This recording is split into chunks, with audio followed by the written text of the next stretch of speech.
তো আমাদের হচ্ছে 1 নং ওয়ার্ডে বাড়ি, ওদের হচ্ছে 2 নং ওয়ার্ডে। তো ভাই আমি ওর কাছ থেকে কিছুদিন আগে এই ঘটনাটা জানছি। ঘটনাটা হচ্ছে ওর একদিন দুপুর বেলায় ও বাড়ি থেকে আসতেছে, তো আসার সময় দেখছে যে ওদের বাড়ির পাশে একটা মানুষ মারা গেছে, ওখানে কবর দেওয়া হয়েছে রাস্তার পাশে। তো আর মনে তেমন কিছু নেই, চলে আসছে ভাইয়া। ও রাতের বেলা যখন আমরা প্রায় সময় রাতে ভাইয়া বাজারে আড্ডা দিই অনেক রাত পর্যন্ত।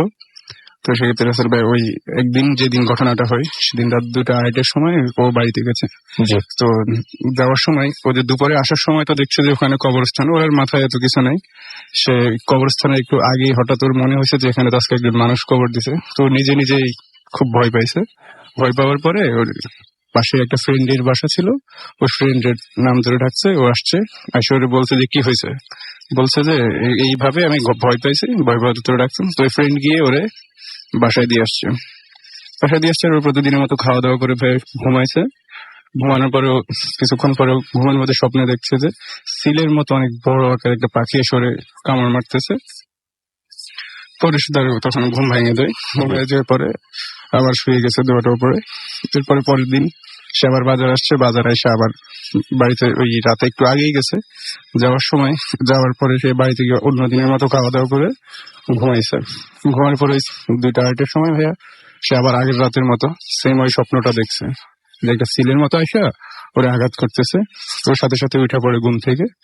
উঠে যাওয়ার পরে তার আম্মারে ডাকছে। তো সে বাথরুমে যাবে, বাথরুমে যাওয়ার কথা বলছে, তার আম্মা উঠছে, হারিকেন নিয়ে উঠছে। ও যেহেতু স্বপ্নে দেখছে জিনিসটা ভয় পাইছে, তো হারিকেন নিয়ে ওঠার পর ওর আম্মা উঠানে ছিল, ও বাথরুমে গেছে। ও বাথরুম থেকে বের হয়ে দেখে যে ওর আম্মা উঠানে, গ্রামের বাড়িতে ভাইয়া পাতা থাকে, তো পাতা নিচ্ছে পাকঘরে, তো অল্প কিছু পাতা। তো ভাবছে ওর আম্মা তো উঠানে, ও আবার স্মোক করে ভাইয়া। আচ্ছা, তো পরে ও ঘরে চলে আসছে। আসার পরে ও এখানে একটা সিগারেট ধরাইছে, খাওয়ার পর 10-15 মিনিট এর মধ্যে একটা সময় হয়ে গেছে। একটু ওয়েট করেছে ওইখানে, মানে সময় গেছে। সময় যাওয়ার পর ও ভাবছে যে ওর আম্মা এখনো আসতেছে না।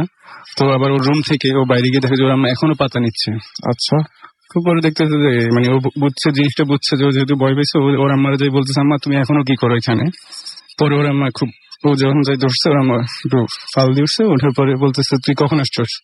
ও বলতেছে আমি তো অনেকক্ষণ আগেই বের হয়েছি, তুমি তো এখনো পাতা নিচ্ছ, আর যে কয়টা পাতা ওগুলো অল্প পাতা, একবারে নিলেই হয়।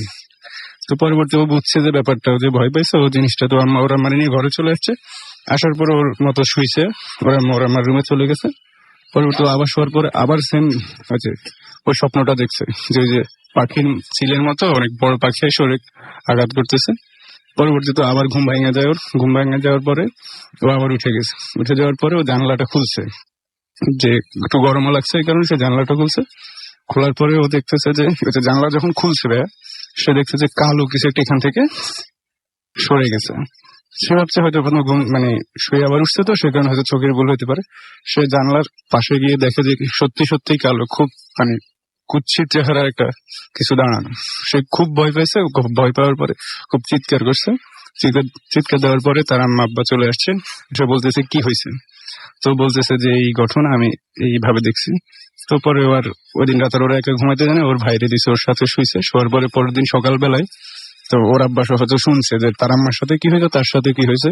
হওয়ার পরে ওরা আমাদের ওখানে কারি হুজুর নামে একজন হুজুর আছে, এবার এইসব ব্যাপারে ঝাড়পু এগুলো করে। তো পরে ওনার কাছে গেছে। তো ওনার কাছে যাওয়ার পরে উনি বলছে যে ভয় পাইছে কবরস্থানের কারণে, আর ওই রাস্তাটা ভাইয়া অনেক খারাপ একটা রাস্তা। আচ্ছা, তো পরবর্তীতে হুজুর ওর একটা তাবিজ দিছে, আর বলতে ভয় পাওয়াতে ওর আরো ভয় লাগানোর জন্য এমন করতেছে। তো বলছে একটা তাবিজ দিছে, এই তাবিজটা যেন না হারায়। তাবিজটা যদি হারায় তাহলে তার ক্ষতি হইতে পারে। তো মোটামুটি আসছে। আসার পরে 4-5 দিন ওই তাবিজটা তার সাথে ছিল। আর এই 4-5 দিন আর একা বাজার থেকে এখন আর যায় না। আর আগে যেরকম 2টা-2:30টার সময় যাইতো, এখন আর সে 11টা, 11:30 এই সময় চলে যায়। তো ভাই এই সময় যে সে যে যায়, সে আর একা তো যায় না, 2-3 জন সাথে থাকে, অথবা সে একা আরো 1-2 জন থাকে।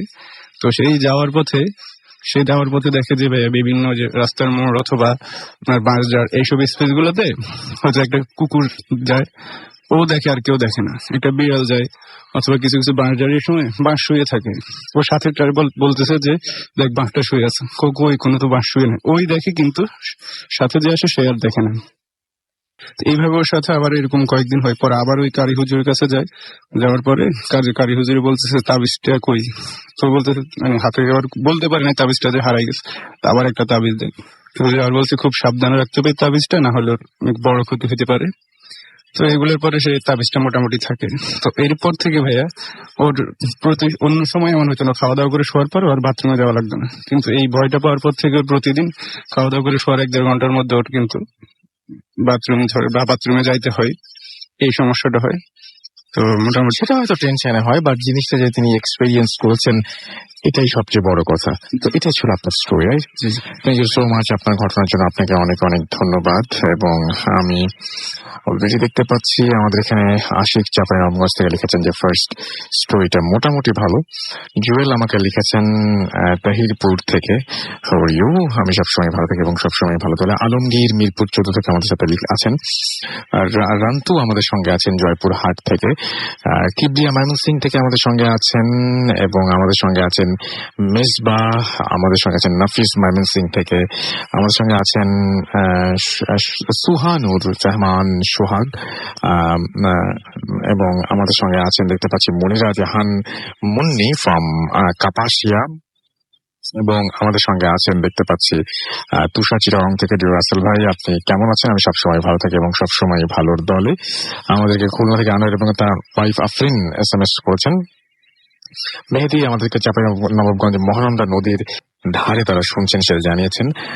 এবং পিউল আমাদেরকে লিখেছেন বাগেরহাট থেকে, এবং তিনি লিখেছেন ভালো ঘটনা। রিয়াজুল ইসলাম লাদিন আমাদের লিখেছেন ভয় না পেলে ঘুম আসে না। আমাদেরকে মামুন লিখেছেন যে কেমন আছো? আমি সবসময় ভালো থাকি, সবসময় ভালো থাকি। হাসান খান বিশ্বনাথ সিলেট থেকে লিখেছেন আমাদের সাথে, এবং তিনি এবং তার চাচা মকবুল তারা একসাথে শুনছেন এই মুহূর্তে। তামিম চিটাগং থেকে লিখেছেন আপনি মেটাল গান শোনেন? Of course I do. আমাদেরকে ফারুক SMS করেছেন, এবং আমাদেরকে রবিন SMS করেছেন, এবং আমাদেরকে SMS করেছেন দেখতে পাচ্ছি খুলনা থেকে। আচ্ছা আবারও, এবং তিনি বলছেন ইমেল বেশি ভালো লাগে। আনোয়ার এবং তার ওয়াইফ আফরিন লিখেছেন। আমরা ইমেলে যাব। তন্ময় লিখেছেন বাবা মা ভূতাত্ম শুনতে মানা করেছে, তবুও লুকিয়ে লুকিয়ে শুনছি। না, এটা তো ঠিক না। যদি মানা করেন তাহলে ফার্স্ট অফ অল আপনি একটা কাজ করতে পারেন, তাদেরকে বলতে পারেন যে শুনতে কেমন লাগে। শুক্রবার একটা দিন যদি আপনার পড়াশোনা বা এরকম কোনো কিছু থাকে, তাহলে যদি মা বাবা বলেন তবে সেই কথাটা মেনে নেওয়াটাই সবচাইতে বেশি ভালো আমার মনে হয়। এবং আমিও সেটাই বলবো, যদি আপনার পড়া থাকে পরের দিন, বা আপনার যদি কোনো এক্সাম থাকে, তাহলে ডেফিনেটলি আপনার অ্যাভয়েড করা উচিত। যদি মনে করেন যে অন্য কোনো কারণে, দেন আপনি আপনার বাবা মাকে শোনাতে পারেন এই এপিসোড গুলো। আই হোপ যে তারা অপছন্দ করবেন না। আমাদেরকে ফুর্তি থেকে লিখেছেন আমি প্রতীক ঘটনা ভালোই লাগছে। তানভীর বগুড়া থেকে লিখেছেন ফার্স্ট টাইম লাইভ শুনছি। ও ওয়েলকাম টু ভূত এফএম তানভীর। আমরা বগুড়ায় আমরা আসলে যাওয়ার জন্য চিন্তা ভাবনা করছি। কামনা শেখপুর থেকে লিখেছেন আরো সুন্দর সুন্দর গল্প তো ভাই পাওয়া যায় না আমাদের এখানে সব ঘটনা। রিওয়াদ আমাদের SMS করেছেন। রিদওয়ান আমাদের SMS করেছেন মাইজদি নোয়াখালী থেকে। তিনি এবং তার ভাই একসাথে আজকের ভূত এফএম শুনছেন। মারিয়াম আমাদের সাথে আছেন, তিনি বলছেন যে তিনি অ্যাডিক্টেড ভূত এফএমের ব্যাপারে। আমাদেরকে জয় সরকার লিখেছেন কেমন আছেন? আমি সবসময় ভালো থাকি, সবসময় ভালো থাকি। রূপা খুলনা থেকে লিখেছেন ভাইয়া অনেক ভয় লাগছে। জিহাদ আমাদের সঙ্গে SMS করেছেন, আমাদের সঙ্গে আশিক সহ আরো অনেকে।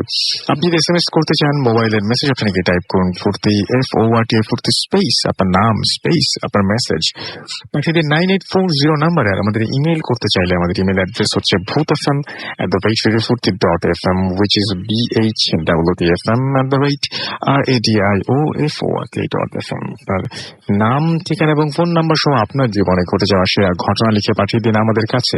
ঘটনার শুরুতে অবশ্যই উল্লেখ করুন যে ঘটনাটি আপনি স্টুডিওতে এসে শেয়ার করতে চান, নাকি আপনি চান আপনার ঘটনা আমরা পড়ে শোনাই। যারা দেশের বাইরে রয়েছেন তারা তো অডিও ক্লিপ পাঠিয়ে দিতে পারেনি। আমাদের দুটো ফেসবুক পেজ রয়েছে, www.facebook.com/radio.furti and www.facebook.com/bhutfm.russell। এই দুটো পেজে গিয়ে আপনি চাইলে ভিজিট করতে পারেন, দেখতে পারেন আমাদের আজকের অতিথি কারা, এবং আপনি আপনাদের মূল্যবান মতামত শেয়ার করতে পারেন কিন্তু এখানে। তো আমি এখন পরবর্তী ঘটনায় যাব। এই ঘটনাটি আমি আগেই বলেছি, একটা ইমেইল, এবং সেই ইমেইলটা আমি এখন পড়তে চাই। খুবই অদ্ভুত একটা ইমেল, আই ডোন্ট নো আপনারা বিশ্বাস করবেন কিনা, একটু মন দিয়ে শুনবেন। এবং আমি প্রথম যে স্টোরিটা, সেই স্টোরিটা খুব অদ্ভুত ছিল। আপনি অনেক কিছু মিস করেছেন। জানালার পাশে দেখা যায় ওই জিনিসগুলো বললেন না আপনি এখনো। তখন আপনি বেশ নার্ভাস ছিলেন বোধহয়, দ্যাটস ওয়াই আপনি এগুলো মিস করেছেন। It was a beautiful story, but somehow আমরা মিস করেছি ওই জায়গাগুলো। I will try to come back again with আমাদের ফার্স্ট যে ইয়ে আছে। আচ্ছা, দেখা যাক। যাই হোক, আমি এখন যেটা করব, আমি এই ইমেলটা পড়বো। হ্যালো রাসেল ভাইয়া, আমার নাম নুসরাত, আমার বাসা রাজশাহীতে। আমি আপনাদের সাথে এখন একটা স্টোরি শেয়ার করব। স্টোরিটা আমার ফ্রেন্ড সাদিকাকে নিয়ে। সাদিকার ছোটবেলা থেকে ইচ্ছা ছিল যে ও মেডিকেলে হার্ড ওয়ার্কিং এ, মেডিকেল কলেজে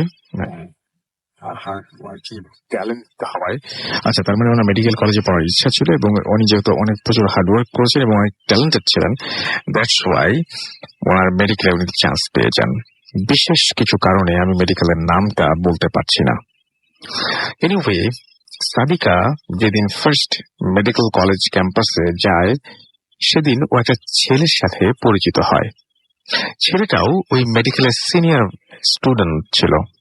সাদিকা ওকে ভাইয়া বলে ডাকতো। পরের দিন ভাইয়া সাদিকাকে পুরো ক্যাম্পাস ঘুরে দেখাতে চায়। সাদিকাও ঘুরতে রাজি হয়। ঘুরতে ঘুরতে ভাইয়া সাদিকাকে একটা পুকুরের সামনে দাঁড়াতে বলে। এই পুকুরটা আমার খুব পরিচিত এবং খুব মেমোরেবল। আরো বলে যে, আচ্ছা, একটা পুকুরের সামনে দাঁড়িয়ে বলে যে এই পুকুরটা আমার খুবই পরিচিত আর খুবই মেমোরেবল একটা জায়গা। আরো বলে যে আমাকে কোথাও খুঁজে না পেলে এই পুকুর পাড়ে থেকে আসবে, এবং পুকুরটা ছিল মেডিকেল কলেজের ব্যাক সাইডে, পোস্টমর্টম বিল্ডিং এর সাইডে। সেদিন ঘুরে সাদিকা হোস্টেলে চলে যায়। এই কয়েকদিন ভাইয়ার সাথে সাদিকার বেশ ভালো ফ্রেন্ডশিপ হয়ে যায়। ভাইয়া সাদিকাকে কখনো ফোন দিত না।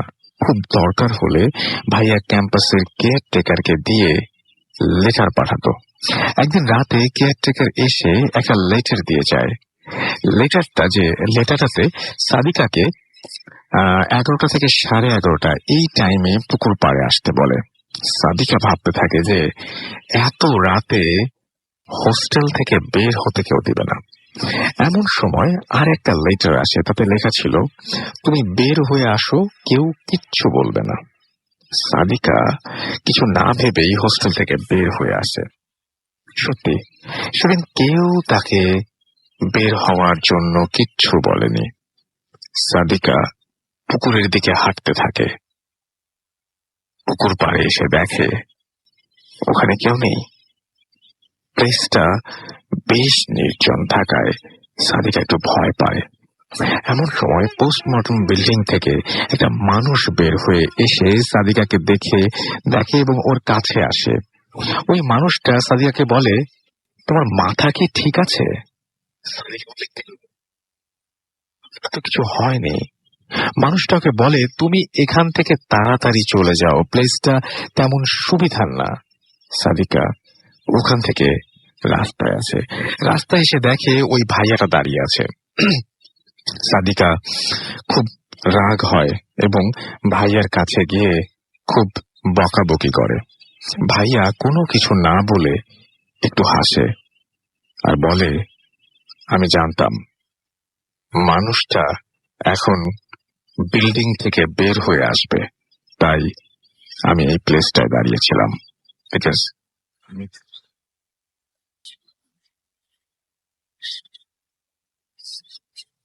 দেওয়া যাবে না। সাদিকা খুব এক্সাইটেড, আমি শুনতে চাই। ভাইয়া সাদিকার হাতটা ধরে পুকুর পাড়ের সিঁড়িতে নিয়ে যায়। পুকুর পাড়ে যাওয়ার পর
বাইরে ডিনার করতে ডাকে, আমার সাথে কিছু কথা বলবে বলে।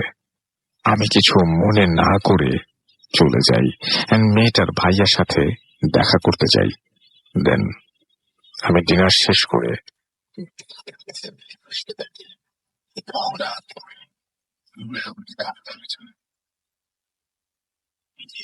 পরে এসে যাই।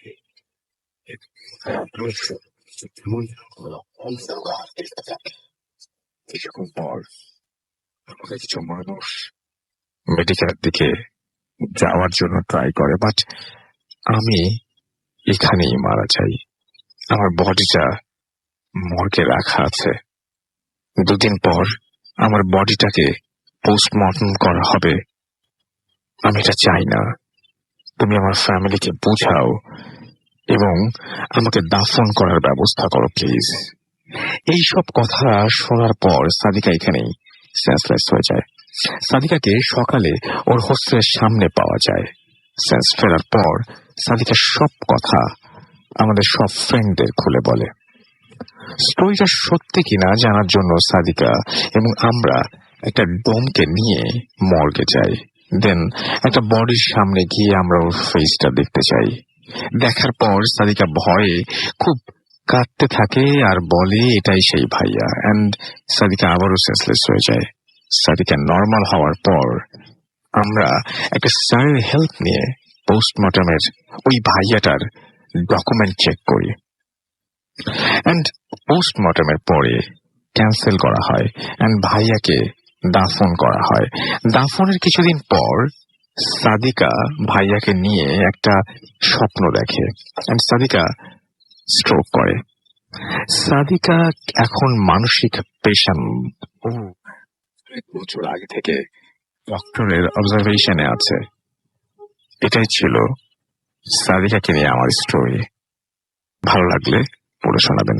আমি জানি না স্টোরিটা কতটা সত্যি কতটা মিথ্যা, বাট স্টোরিটা খুব অদ্ভুত এবং স্টোরিটার কিছু কিছু ব্যাপার আছে। আমি মাঝে মাঝে ভাবি এই জিনিসটা যে হঠাৎ করে থাকে না যে একটা শব্দ আমরা শুনি, তারপরে সেই শব্দ হারিয়ে যায়। একটা মানুষকে আমরা দেখি এক মুহূর্তের জন্য, তারপরে সেই মানুষটাকে আর কোথাও খুঁজে পাওয়া যায় না। এখন যদি হয় যে আমাদের এই ওয়ার্ল্ড আর প্যারানর্মাল ওয়ার্ল্ড দুটো হয়তো একই ভাবে একই সমান্তরালে চলছে, আমরা ওটা বুঝতে পারছি না। মানে আমরা তো মাত্র 3টে ডাইমেনশন দেখতে পাই, রাইট? তো আমরা হয়তো প্যারানর্মাল ওয়ার্ল্ডের কোনো কিছু উপলব্ধি করতে পারছি না, বাট এটা তো আছে। আপনার চারপাশে তো অনেক কিছুই আছে। আপনার চারপাশে গ্রামীণ ফোনের নেটওয়ার্ক আছে, রেডিও ফুর্তির নেটওয়ার্ক আছে। এখন ব্যাপারটা হচ্ছে আপনি তো এগুলো উপলব্ধি করতে পারেন না, কিন্তু আপনি যখন কানেক্টেড হন তখন তো আপনি বুঝতে পারেন যে এই ঘরের মধ্যে নেটওয়ার্ক আছে, তাহলে আপনি শুনছেন কিভাবে, রাইট? আপনার ঘরের মধ্যে আপনার ওয়াইফাই কানেকশন আছে এবং তার নেটওয়ার্ক আছে, তো আপনি সামহাও কানেক্টেড হতে পারেন না। কখনো কখনো কি এরকম হয়, আমার মাঝে মাঝে মনে হয় যে ওই ওয়ার্ল্ডের সাথে আমরা কানেক্টেড হয়ে যাই, এই জন্য অদ্ভুত কিছু দেখে ফেলি। আবার যখন ওই ওয়ার্ল্ড থেকে রিয়েল ওয়ার্ল্ডে ফিরে আসি বা বর্তমান ওয়ার্ল্ডে ফিরে আসি, তখন আর দেখতে পাই না, তখন সবকিছু নর্মাল লাগে।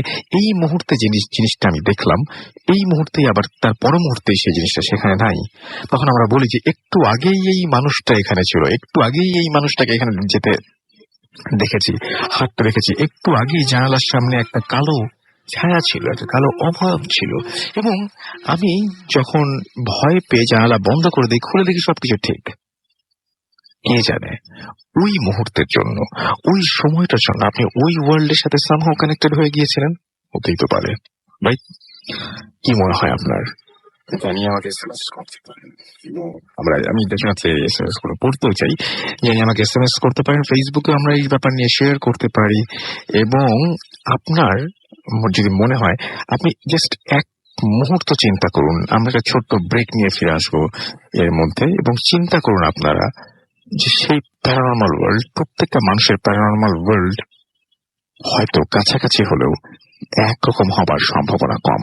আপনারা কিন্তু আমাদেরকে ইমেল করে জানাতেও পারেন যে যেই মুহূর্তে আপনি প্যারানর্মাল ওয়ার্ল্ডের কথা চিন্তা করেন, যেই মুহূর্তে মানুষের একটা আলাদা ভয়ের জগৎ আছে, যখন সে চিন্তা করে, ভয় পায়, তখন সেই জগতে প্রবেশ করে এবং প্রত্যেক মানুষের, কোনো মানুষের জগতের মধ্যে খালি মৃত মানুষ, কোনো মানুষের জগতের মধ্যে শুধু সাপ, কোনো মানুষের জগতের মধ্যে শুধু অন্ধকার, কোনো মানুষের জগতের মধ্যে শুধু কবর, কোনো মানুষের জগতের মধ্যে হয়তো কিছুই নেই, শুধু শূন্যতা। তো এই ব্যাপারগুলো ঘটেই। ভয়ের জগৎ বা আপনার প্যারানর্মাল ওয়ার্ল্ড, এটা নিয়ে আপনি যদি চিন্তা করেন, কি কি চিন্তা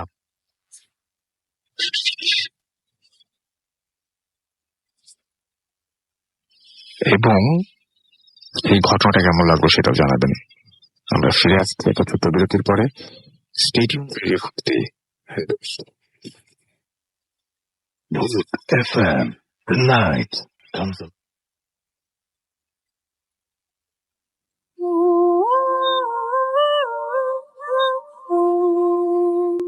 ব্যাক শুনছেন সবসময় ভিডিও 48.2 FM। আমি রাসেল আছি, সাথে আমার সাথে রয়েছে মাসুম ভাই এবং আজকের অতিথিরা। আর এই মুহূর্তে আমি দেখতে পাচ্ছি যে আমাদেরকে আরিফিন রিমন SMS করেছেন রাজশাহী থেকে যে ভাই, আমি আমার ফ্রেন্ডরা ওই পুকুর পাড়ের মাঠে ক্রিকেট খেলি। স্টোরিটা আগেও শুনেছি, অনেক ভয়ের। সো এখন আপনার কি বলার আছে? লামিয়া এলিফ্যান্ট রোড থেকে লিখেছেন যে স্টোরিটা অসম ছিল, খুবই ডিফারেন্ট ছিল। Thank you very much. আমাদেরকে রাজ্জাক SMS করেছেন। আমাদেরকে মাসুদুর লিখেছেন যে ঘটনাটা ভালো লাগলো। আমাদেরকে আবির এবং তার ওয়াইফ মিষ্টি লিখেছেন শুনছি ভূত FM বাঁধন বগুড়া থেকে লিখেছেন যে বগুড়াতে কবে আসবেন? আমরা খুব তাড়াতাড়ি আসবো। আমাদেরকে মাহিন লিখেছেন যে আপনার ফ্যামিলি কি বলে ভূত FM, আমার ফ্যামিলি কি বলে ভূত FM সম্পর্কে, ভয় পায়। বাপ্পি আমাদেরকে SMS করেছেন, আমাকে যারা আমার ফ্যামিলি এবং আমার ফ্রেন্ডস তারা বলে যে ভূত FM ভয় লাগে, এছাড়া আর কিছু না। তো আচ্ছা, আমরা একটা ফোন এসছে আমাদের কাছে, আমরা করেছি আর কি। সেই ফোনে আমরা একটু কথা বলে নিই। আমাদের একজন পুরনো লিসেনার যিনি এই মুহূর্তে মিডল ইস্টে আছেন এবং আমরা সরাসরি মিডল ইস্টে তার সাথে কানেক্ট করবো এখন আপনাদেরকে। হ্যালো, আসসালামু আলাইকুম জুনায়েদ, কেমন আছেন? এই তো ভালো। আসসালামু আলাইকুম রাসেল ভাই। ওয়ালাইকুম আসসালাম রাসেল ভাই। এই তো ভালো। আপনাদের কি অবস্থা? হ্যাঁ, আমাদের অবস্থা ভালো। তো আমরা আপনার হয়তো পাঠানো একটা অডিও ক্লিপ প্লে করব।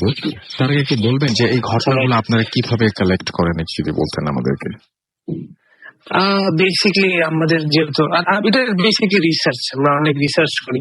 জি, আমরা প্রত্যেকটা সিটি আমরা কিছু লোকাল সাথে দেখা করি, তারপর কিছু প্যারানর্মাল স্পেশালিস্ট। তো আমাদের একটা টিম আছে, লাইক উই আর 5, আমাদের 5 জনের টিম আছে। আমরা অনেক রিসার্চ করে জায়গা ফাইন্ড আউট করি, and right, every city has some stories. Right, true. And where do you live, মানে এখন যে জায়গাটা বলেন সেই সিটির নামটা যদি জানতে চাই, what is the name of the city, and আপনার ফ্রেন্ড যারা আছেন তাদের নামও যদি আমি। হ্যাঁ, শিওর। এবং তারা কোন মানে তাদের ন্যাশনালিটি কি সেটাও যদি একটু জানাতেন। হ্যাঁ, শিওর, আমি সব বলছি। আমরা এখন আমরা কিন্তু জেদ্দার, আমরা জেদ্দায় থাকি সবাই। আর আমি তো আমরা 3 জন বাংলাদেশি আছি, 2 জন বাংলাদেশি বলতে গেলে একজন ইন্ডিয়ান বাই ন্যাশনালিটি।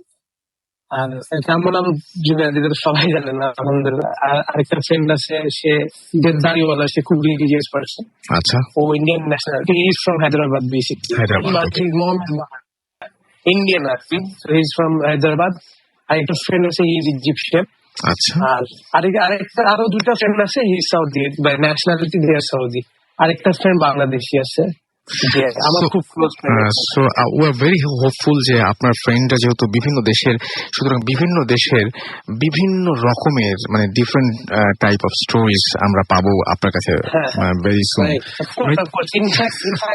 ইনফ্যাক্ট আমি আরেকটা জিনিস বলতে চাচ্ছি, জি, নেক্সট উইক আমরা ইজিপ্ট ফ্লাই করতেছি। আচ্ছা, আমরা কায়রো যাবো।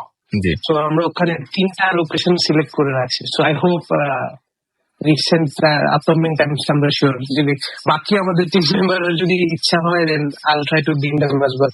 and we can share. Next time, inshallah, next 2 weeks for inshallah, we can say live with the problem. ইনশাআল্লাহ, would love to talk to them.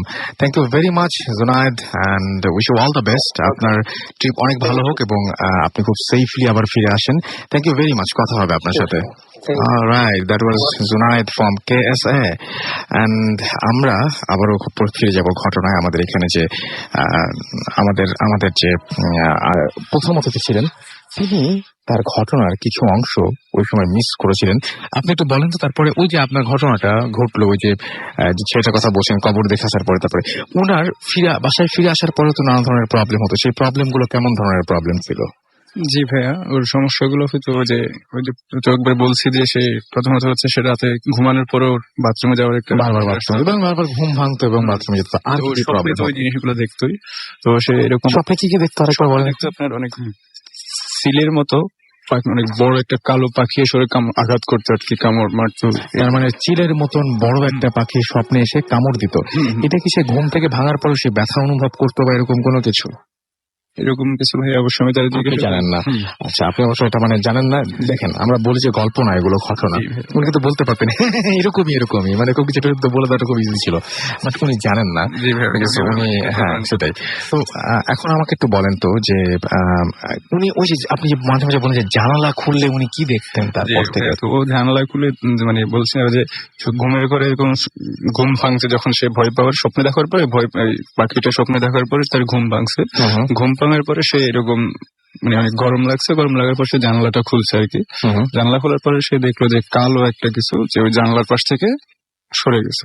তো সে প্রথমে ঘুম থেকে উঠার পরে ভাবছে যেটা হয়তো তার চোখের বা মনে একটা ভুল ধারণা হতে পারে। সে জানলাটা খুলে ভালোভাবে জানলার পাশে মুখটা নিয়ে দেখে যে সত্যিই কালো একটা মানে খুব বিভৎস একটা চেহারার কেউ দাঁড়ানো। দাঁড়ানোর দেখার পরে সে অনেক ভয় পাইছে। ভয় পাওয়ার পর অনেক চিৎকার করছে।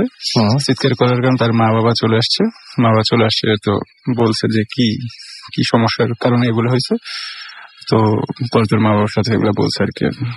ওকে, thank you very much. Thank you Russell ভাই। আরেকটা হচ্ছে যে এই ঘটনা রিলেটেডই মানে এই মানে ওদের যে চলাচলের রাস্তা, ওখানে ও যখন আমার সাথে এই ঘটনাগুলো শেয়ার করেছিল তখন পাশে আরেকটা ছেলে ছিল। ও বলছে ওই রাস্তায় আপনার গরুর বাছুরের আকারে এরকম একটা কিছু আছে।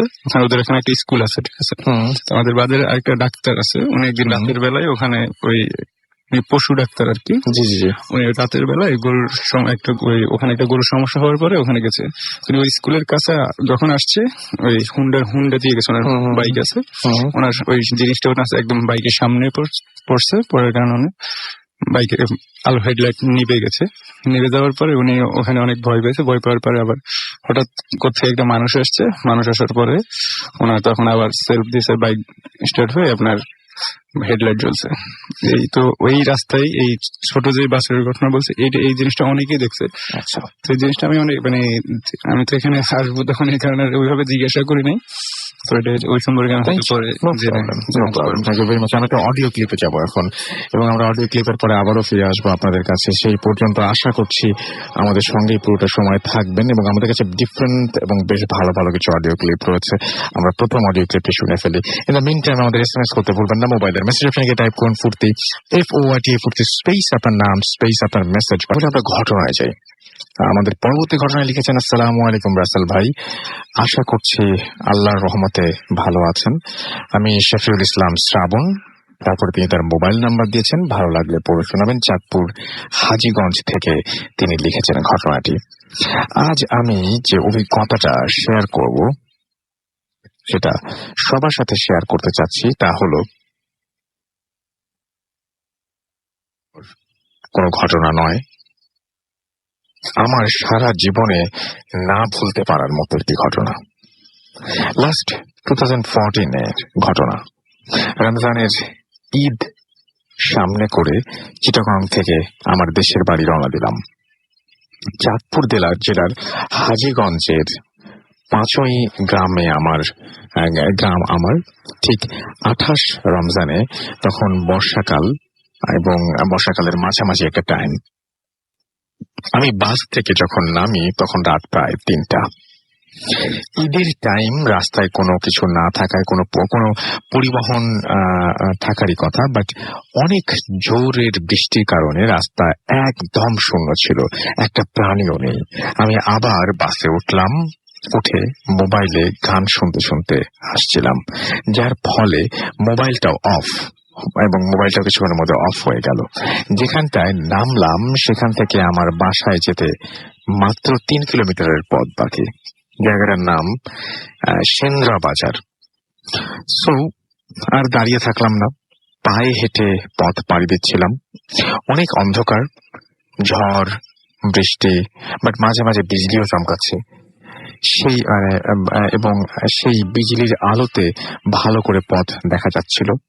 নিজেকে ভয় মুক্ত রাখার জন্য নিজেই জোরে জোরে গান গাইতে চাইলাম।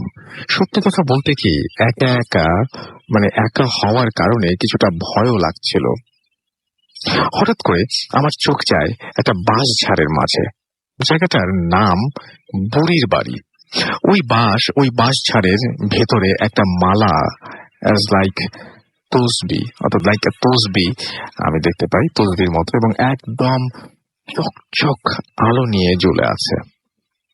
জিনিসটা দেখে আমার চোখ একদম বড় চোখ জুড়িয়ে যায়। আবার ভাবলাম, বিজলি চমকানোর জন্য কি আমার ভুল হচ্ছে? পরে কনফার্ম হলাম যে না, এটা বিজলির আলো না। মালাটা এত সুন্দর এবং এত চিকচিক করছিল, এত চকচক করছিল যে যে কারোরই ইচ্ছে হবে মালাটা ছুঁয়ে দেখতে। আমারও ইচ্ছে হলো। আমি মালাটা নেয়ার এবং মালাটা সাহস করে মালাটা নেওয়ার জন্য হাত বাড়ালাম। বিশ্বাস করুন, বাঁশঝাড়টা রাস্তার উপরে, এবং আমি খুব চেষ্টা করছিলাম মালাটাকে ধরবার জন্য, কিন্তু কোনোভাবেই সেটা হাতে আসছিল না। এভাবে প্রায় 5 মিনিট চলে যায়। একটা সময় দেখলাম মালাটা অনেকটা আমার হাতের নাগালে চলে এসেছে, আমি নিতে পারছি। আল্লাহর অশেষ রহমতে আমি হঠাৎ করে অনুভব করলাম যে আমার পায়ে পানির ঢেউ লাগছে, পানির সাথে কচুরিপানা। বিশ্বাস করুন, রাস্তা থেকে কম করে হলে 30-40 ফিট ডিস্টেন্স হবে আমাদের পুকুরটার। আমি প্রায় হাঁটু পানিতে নেমে গিয়েছি মালা নেয়ার জন্য। এবার আমি খুব ভালো করে বুঝতে পারলাম যে আজ আমার আর রক্ষা নেই, আমার সাথে খুব খারাপ কিছু ঘটতে যাচ্ছে। আমি আমার বাম হাতটা মালার দিকে রেখে উল্টা দিকে দৌড় দিলাম। এক দৌড় প্রায় 100 মিটারের মতো দৌড় দিলাম। একটা গার্লস স্কুলের সামনে এসে দাঁড়ালাম। ঘটনাটা এখানে শেষ হয়ে যেতে পারত। ঠিক 5 মিনিট পরে একটা হোন্ডার আলো দেখতে পেলাম, অনেকটা স্বস্তি পেলাম। আমি হোন্ডাটার দিকে তাকিয়েছিলাম ওই স্কুলটার সামনে দাঁড়িয়ে থেকে, এবং আশ্চর্যজনক ভাবে ওই হোন্ডাওয়ালা এসে আমার সামনে ব্রেক করলো। আমি কিছু বলার আগে বলল, কি বুড়ির বাড়ির সামনে কিছু দেখেছেন? আমি তো হতবাক। ভাই, লোকটা 30 সেকেন্ডের মতো হাসলো, তারপর কিছু না বলে চলে গেল। আমি চোখের পাতা খুললাম না, ফেলে খুললাম, লোকটা নেই এবং তার হোন্ডাটাও নেই। পা দুটি রীতিমতো অনেক বেশি ভারী হয়ে গেছে, অনেকটা, এবং এদিকে অনর্গল বৃষ্টিও শুরু হয়ে গেছে। ভয় পাচ্ছিলাম এই জন্য যে বাড়ি যাওয়ার পথে একটা বট গাছ আছে, তাই আর হাঁটলাম না, রাস্তার মাঝেই বসে রইলাম। ভাবলাম যা হবার হবে। হঠাৎ করে দেখি আরো একটা হোন্ডা ঠিক আমার সামনে এসে দাঁড়ালো, এবং আমি তার দিকে তাকাচ্ছিও না। লোকটা 2-3 বার আমাকে ডাকলো। এক সময় সে আমার নাম ধরে বলল, সাইফুল না? দেন আমি তার দিকে তাকালাম। উনি হোন্ডা থেকে নেমে আমার কাছে এসে বলল, কি হয়েছে? আমি ভয়ে কথা বলতে পারছিলাম না, জাস্ট বললাম, বাড়ি দিয়ে এসো। ঘটনাটি ভালো লাগলে পড়ে শোনাবেন।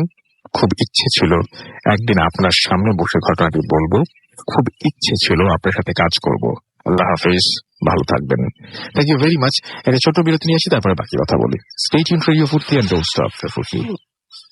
Bhoot FM, the night comes alive.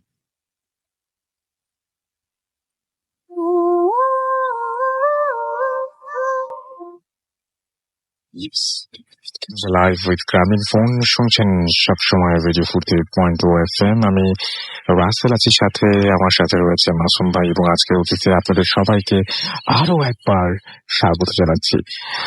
Haryana India থেকে আলামিন রকি আমাদের সঙ্গে আছেন। অ্যাপের ছবি আপ করেছেন, অ্যাপ দিয়ে শুনছেন তিনি।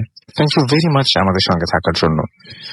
আমাদের সাথে আছেন সিফাত এবং কি বলছেন অডিও ক্লিপটা ভালো ছিল। নয়ন খান আমাদের লিখছেন যে ভূত ফিল্মের সাথে আছি, অনেক ভালো লাগছে। রেডিও 40 পেজ থেকে পড়ছে কিন্তু।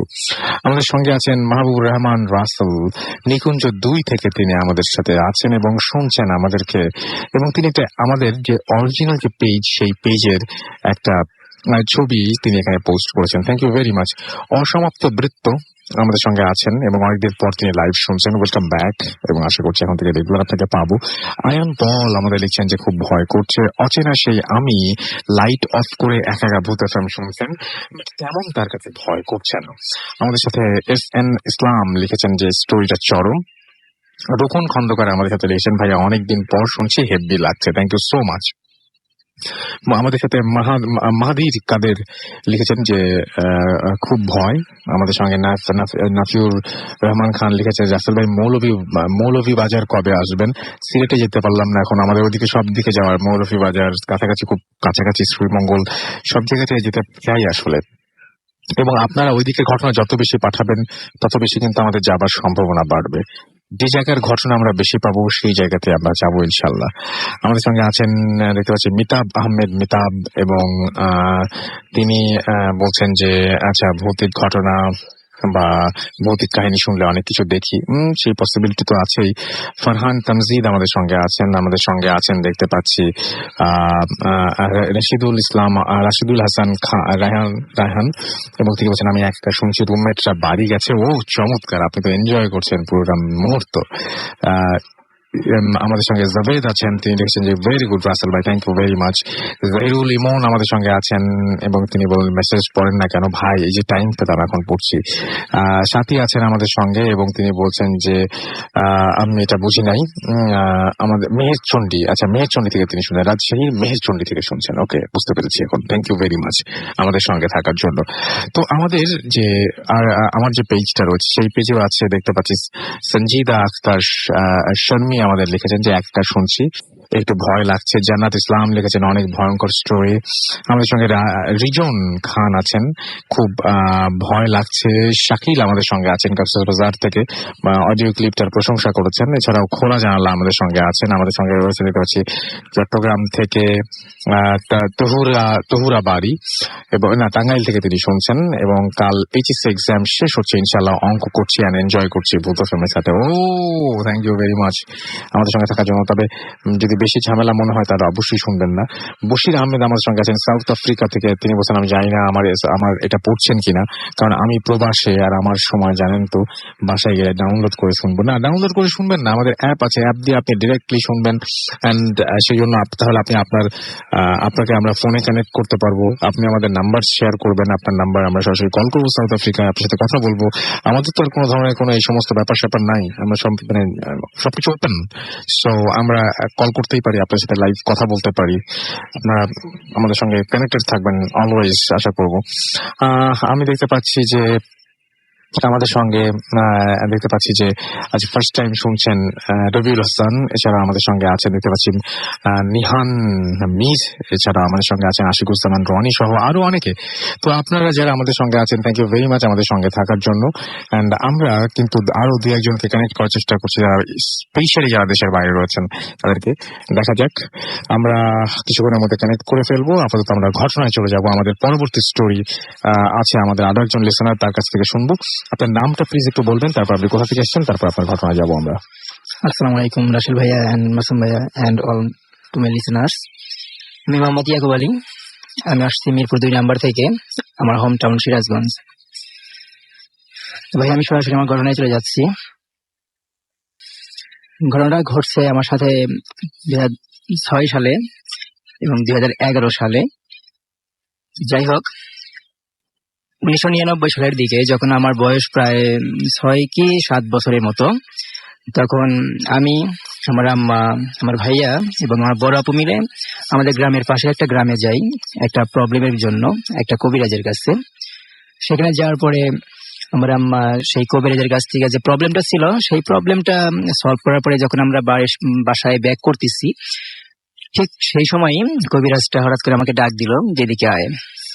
তো আমি তার কাছে গেলাম, যার পরে সে আবার হাতটা ধরলো, ধরে বসাইলো। বসার পরে আমার আম্মুকে জিজ্ঞেস করতেছে যে এটা কার, এটা তোমার কার ছেলে, এটা কে? তখন আম্মা বলতেছে হ্যাঁ আমার ছেলে এটা। তখন ওই কবিরাজটা আম্মুকে বলতেছে তোর ছেলেকে তুই একটু দেখে রাখিস, ঠিক আছে? তোর ছেলের পিছে একটু সমস্যা আছে, আই মিন একটু প্রবলেম হতে পারে, একটু বিপদে পড়তে পারে, এটা একটু দেখে শুনে রাখিস। তো আম্মু জিজ্ঞেস করছে কেন হঠাৎ করে আপনি এরকম কথা বলতেছেন কেন? তখন কবিরাজটা বলতেছে তোর ছেলেকে যে আমি যা বুঝলাম সেটা তুলার আসি, তো তার পিছনে অনেক রকম সমস্যা আছে। তো আম্মু জিজ্ঞাসা করছে কিরকম সমস্যা? তো বলছে এরকম যে তোর ছেলের পিছে এরকম মানে খারাপ কোনো কিছু, ভূত, ঠিক আছে, জিন টিন হাবি জাবি, প্লাস এরকম সাপ পোকামাকড় অনেক কিছু লেগে থাকবে, তো সেগুলো থেকে একটু কেয়ারফুল থাকলেই হবে, ঠিক আছে? যাই হোক, তো আম্মু এটা শোনার পরে আর এরকম বলে দিয়েছে, কবিরাজটা বলে দিচ্ছে যখন ওই তোর ছেলেকে কোথাও যেতে দিবি কখনো একা ছাড়বি না, ঠিক আছে? কারণ একা ছাড়লে একটু প্রবলেমটা হতে পারে, একটু দেখে শুনে রাখবি, চোখে চোখে রাখবি। তো যাই হোক, আম্মা আব্বা এবং সবাই আমাকে চোখে চোখে রাখতো, কোথাও একা ছাড়তো না, স্কুলেও কখনো একা ছাড়তো না, সঙ্গে নিয়ে যাইতো আসতো। তো যাই হোক, এটা হওয়ার পরে 2006 সালের দিকে আমি যখন ক্লাস 6-এ পড়ি, ঠিক তখন বিকালের দিকে আসরের নামাজের পরে খেলতেছি, আমরা বন্ধুরা মিলে আমাদের বাড়ির পাশে একটা মাঠে খেলতেছি। তো খেলার অবস্থায় হঠাৎ করে আমার আব্বা আমাকে ডাক দিছে, আমাকে নাম ধরে ডাক দিছে যে একটু আসো, তোমার আম্মু তোমাকে ডাক দিছে, একটু বাজারে যেতে হবে, ঠিক আছে? এটা বলে নেই যে আমার আব্বা আমার দুজনে এবার পান খেতে একটু ভালোবাসতো, পান খায়, তো এই পান আর সুপারি নেশার জন্য আমাকে বাজারে পাঠাবে। তো যেহেতু খেলতেছি, ছোট ছিলাম, খেলার প্রতি একটা যোগ বেশি ছিল, তো খেলা থেকে আসলে যাইতে মন চাইতেছিল না। তারপরেও বাবা যেহেতু বলছে অগত্যা সত্যি যেতে হয়েছে। তো বাজারে যাওয়ার জন্য আমাদের দুইটা রাস্তা ছিল, একটা রাস্তা দিয়ে গেলে ওখানে সবাই যাতায়াত করে, রাস্তাটা দিয়ে ওইখান দিয়ে সবাই, আমরা নিজেরাও যাই, বাট যেহেতু খেলা আবার ফিরে এসে খেলতে হবে, আমরা ব্যাটিং এ ছিলাম, তো এই জন্য ভাবতেছি যে শর্টকাট রাস্তাটা দিয়ে গেলে আমরা তাড়াতাড়ি ফিরতে আসতে পারবো এবং আবার খেলতে পারবো। তো আমাদের বাড়ির পাশ দিয়ে একটা শর্টকাট রাস্তা আছে, ওই রাস্তা দিয়ে বাজারে যেতে ফার্স্ট 5 মিনিট টাইম লাগে। তো রাস্তাটা আবার মানে খুব বেশি ভালো ছিল না, তার রাস্তার চারপাশে ঝোপঝাড়, ঠিক কচু ক্ষেত, তারপর হচ্ছে গিয়ে আপনার এটা পরিত্যক্ত ডোবা রয়েছে যেখানে কেউ কোনো কাজও করে না, এটা কচুরি পানা দিয়ে, কচুরি দিয়ে একদম ভরপুর। তো আমরা সেই রাস্তা দিয়ে, আমি আর আমার দুইটা ফ্রেন্ড, হ্যাঁ, শিবলি এবং নাহিদ, আমরা যাচ্ছিলাম। তো বাজারে গিয়েছি, বাজার থেকে ওইগুলা কিনে নিয়ে আমরা আসতেছি, ঠিক মাগরিবের আজান হবে এই একটু আগ মুহূর্ত আর কি, মানে মাগরিবের প্রায় কাছাকাছি হয়ে গেছে, চারদিকে অন্ধকার একটু একটু নেমে আসতেছে, ঠিক এই সময় আমরা ওই পুকুর পাড়ে ওইখান দিয়ে আমরা আসতেছি। তো আস্তে আস্তে হঠাৎ করে আমি দেখতেছি যে ওই পুকুর পাড়টার একদম শেষ প্রান্তেও নয়, পুকুর পাড়টার একদম মাঝখানেও নয়, শেষের দিকে আর কি, একটা মহিলা একটা ছোট বাচ্চাকে কোলে নিয়ে কান্না করতেছে আর হাতের ইশারা দিয়ে আমাকে ডাকতেছে। তো আমি তো সেটা দেখে একদম ঠান্ডা হয়ে আমি দাঁড়ায় আছি এবং তার দিকে তাকাই আছি অপলক দৃষ্টিতে, বাট কিছু বলতে পারতেছি না। তো আমার যে দুটা ফ্রেন্ড ছিল ওরা আমাকে রেখে একটু সামনের দিকে আগায় গেছে, বাট হঠাৎ করে যখন তারা দেখতেছে কি ব্যাপার, আমি নাই তাদের সাথে, তো তার পিছনে তাকায় দেখে আমি পুকুরের দিকে, ওই ডোবার দিকে মানে এক দৃষ্টিতে, অপলক দৃষ্টিতে তাকায় আছি, কি যেন দেখতেছি। বাট আশ্চর্যের ব্যাপার হলো আমি দেখতেছি কিন্তু ওরা দুজনে একজনও দেখতেছে না। তো আমাকে এসে ওরা এরকম ধাক্কা দিয়ে বলতেছে কি ব্যাপার আলী, তুই এখানে দাঁড়ায় আছিস, কি বাসায় যাবি না? পরে আমি ওদের কি বলতেছি, দেখ তো ওই পুকুরে যে মহিলাটা একটা বাচ্চা কিনে দাঁড়ায় আছে, হ্যাঁ, ওকে কি মানে তোরা কেউ চিনিস? ঠিক আছে, কারণ এরা যদি আমাদের মহল্লা, আমাদের এলাকার যদি কেউ হয় তাহলে আমরা চিনবো। এখন ওরা বলতেছে যে আলী তুই কি আমাদের সাথে মজা করতেছিস? কারণ ওদেরকে মাঝে মাঝে আমি একটু ভয় টয় দেখাইতাম, ঠিক আছে, একটা ভয় দেখানোর আমার একটা অভ্যাস ছিল। তো বলেছে আমার সাথে কি মজা করতেছিস, এই সন্ধ্যার সময় ভাবতেছি যে এরকম কথা বললে আমরা ভয় পাবো, সেই জন্য বলতেছিস না? তো আমি ওদেরকে কোনোভাবেই বিশ্বাস করতে পারতেছি না যে হ্যাঁ আমি আসলেই দেখতেছি, বাট তোরা দেখার চেষ্টা কর, তোরা দেখতে পারবি। কিন্তু আসলে ওরা কেউ দেখতেছিল না, বাট আমি তো দেখতেছি। কিন্তু যেহেতু ওরা দুজন দেখতেছে না, আমি দেখতেছি, তো আমার কথা তাদের কাছে কোনো মূল্য নাই, যার কারণে আমাকে টেনে বাড়ির দিকে নিয়ে যাচ্ছিল। আমাদের বাড়ি পাওয়ার ঠিক 20 থেকে 25 মিটার ডিস্টেন্স হবে। ঠিক এই সময় আমরা তিনজন যাইতেছি, হঠাৎ করে পিছন থেকে আমাকে একটা টোকা দিছে। তো আমি পিছনের দিকে যখন তাকাইছি, তাকানোর পরপরই দেখি ওই মহিলাটাই যে পুকুরে দাঁড়ায় ছিল তার বাচ্চাকে নিয়ে আমার সামনে এসে, আমি যখন ঘুরে তাকাইছি তখন আমাকে বলতেছে, তোকে আমি হাত ধরে সাথে ডাকলাম আমাকে পানি দেওয়ার জন্য, তুই আমাকে পানি দিলি না কেন? এই বলেই তার 2টা হাত দিয়ে আমার গলা চেপে ধরছে। যখন গলাটা চেপে ধরছে আমি এতটাই ভয় পাইছি যে আমি এখন যে চিৎকার দেবো, ওদেরকে ডাকবো, বাট আমার গলা থেকে কোনো সাউন্ড বের হইতেছে না, বাট আমি বুঝতেছি আমার নিঃশ্বাস বন্ধ হয়ে যাচ্ছে। আবার এখানে যে আমি ওকে যে ধাক্কা দেবো প্লাস ওর হাতটা আমি টেনে ছাড়াই দেবো, কিন্তু ওর হাতটা এরকম ছিল যে এই আলোর মতো, যেরকম আলোকে দেখা যায় বাট স্পর্শ করা যায় না, আমি যখন হাতটা ছাড়াইতে নেই আমার হাতটা 2 পাশে চলে যায়, বাট ওকে আমি স্পর্শ করতে পারি না। আমি অনেক ছোটার চেষ্টা করি, এক পর্যায়ে দেখা যাচ্ছে আমি আমার সেন্সটা হারাই। যখন আমার সেন্সটা ফিরে পাই তখন আমি দেখি আমি আমার রুমে আমার বিছানায় শুয়ে আছি, পাশে আমার আম্মা বসে কান্না করতেছে। যাই হোক, আমার যখন সেন্সটা ফিরে আসে তখন আম্মা জিজ্ঞেস করেন যে বাবা তোর কি হয়েছিল, তোকে শিববিন নাহিদ এরকম সেন্সলেস বা অজ্ঞান অবস্থায় বাসায় নিয়ে আসছে, তোর কি হয়েছিল, শরীর খারাপ? আমি তখন বলছি যে না মা, আমার তো শরীর খারাপ না, যাই হোক আমার সাথে যা যা ঘটছিল পুকুরে আমি কি দেখছি, তারপরে আমাকে পিছন থেকে টোকা দিয়ে কে কি জিজ্ঞেস করছে, যখন আমি এইগুলা বলছি, হ্যাঁ এগুলা বলার পরে এখন আম্মা মানে এটা শুনলো। আমার পাশে আমার বাবা দাঁড়ানো ছিল, সে তো আমার উপরে অনেক রাগ, ঠিক আছে, কারণ সে তো কখনো আমাকে একা ছাড়তো না, ঠিক আছে, প্লাস এই সন্ধ্যার দিকে ওইটা খারাপ জায়গা, ওইখান দিয়ে আসলে মূলত কেউ যাতায়াত করে না, আমরা কেন গেলাম এটার জন্য, আমি তো কিছুক্ষণ আগে অজ্ঞান অবস্থায় ছিলাম, আমার শরীরটা ভালো আছে কি না আছে সেটা দেখার বিষয় না, আমার বাবা আমাকে মারার মতো একটা সিচুয়েশন ক্রিয়েট করছে। যাই হোক, বাবা চলে গেল, তখন আমি আমার আম্মুকে জিজ্ঞেস করলাম যে আচ্ছা আম্মা, এই ঘটনাটা এখানে ঘটলো, এটার কারণটা কি?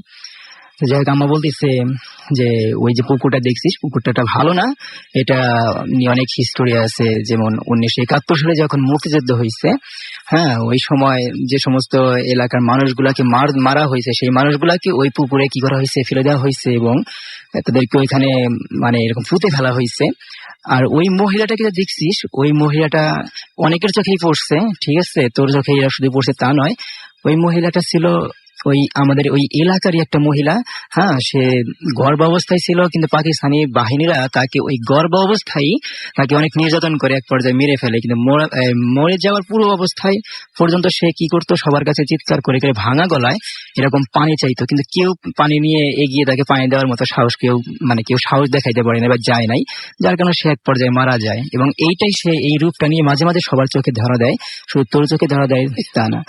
যাই হোক, এটা শোনার পরে এরপর আমার সাথে অনেকগুলা কোইন্সিডেন্ট ঘুরেছে, যাই হোক সেগুলো আমি পরবর্তীতে বলবো, এখন বলতে চাচ্ছি না, বাট আমার সাথে লাস্টে যেটা ঘটছে সেটা হচ্ছে 2011 সালের দিকে আমি যখন কলেজে পড়ি, সেই কলেজ ফার্স্ট ইয়ারে একদিন রাত্রে আমি পড়াশোনা করতেছি আমার কলেজের পড়াশোনা নিয়ে, অন্য স্টোরি মনে হয়, না এইটার ভাই। আচ্ছা, যখন পড়াশোনা করতেছিলাম হঠাৎ করে রাত 12:40-41 দিকে আমার একটা ফ্রেন্ড, আমার একটা বান্ধবী আমাকে ফোন করে।